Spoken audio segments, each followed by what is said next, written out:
මේ security system එක කියන්නේ මේ නිවසකට ආරක්ෂා දෙන්න පුළුවන් ඒ වගේම වගාවීමකට ඔය මේ ඉඩමකට වගේ කවුරු හරි මේ සොර සතුරෙක් ඒ ඇතුල් වෙනකොටම මේකේ මේ සෙන්සර් එක වැඩ කරන්න අරගෙන මේ හඬ නිකුත් වෙනවා. ඒකෙන් හොයාගන්න පුළුවන් කවුරු හරි ආවොත් එහෙම මේක හදිසියවත් කවුරු හරි කඩලා දාන්න එහෙම හදුවොත් මේ සෙන්සර් එක ඔටෝ වැඩ කරලා වැඩ කරන්න ගන්නවා. එලාමික වදිනවා. ඔව්. අපි ටෙස්ට් කරලා බලමුද වැඩි? මේ හොරෙක් ගියොත් එහෙම එයාගේ ඇඟට මේ ලීසර් එක වැදිලා දැන් කෙනෙක් යනවා නම් එයාගේ ඇඟට ලේස් එක වදිනකොටම එලාමික වදිනවා නේ. යම්ලසක මේක කඩන කෙනෙක් ගියොත් ඒත් වදිනවා නේ. ඒතකොට මේක ගෙදරක විතරක් නෙවෙයි වත්තරත් දාන්න පුළුවන් නේ. ඒතකොට මේකේ මේ අපි කියන මේ සර්කිට් එක කොහොමද හදන්නේ? මේ සර්කිට් එක හදන්න පරිපතයක් ඕනේ.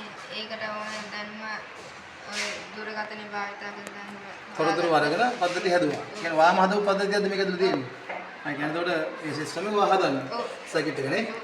එතකොට දැන් මේක අපි හිතමුකෝ දැන් මේ පුංචි ප්‍රමාණයක් නේ. මේ වදිනවා කියලා නේ. මේක අපි අක්කරයක ඉඩමක් ගමුකෝ. දැන් මේ පාසල් වත්ත ගමුකෝ.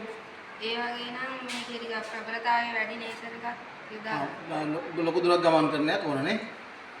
ප්‍රබල ලේස් එකක් පාවිච්චි කරලා කරන්න පුළුවන්. දැන් මේ ලේස් එක සාමාන්‍ය අඟට අහිත කරයිද? නෑ. එහෙම අහිත කර භාවයක් නෙන්නේ. ඒ කියන්නේ අලි වැටකට වුණත් නේද? අලි වැටක් නෙමෙයි. දැන් අලියෙක් ආවොත් එලවන්න ඕනේ කියලා හොර හතරෙක් ආවොත් වගාවකට සතුරු ආවොත් අලි ආවොත් ඒක පුළුවන්.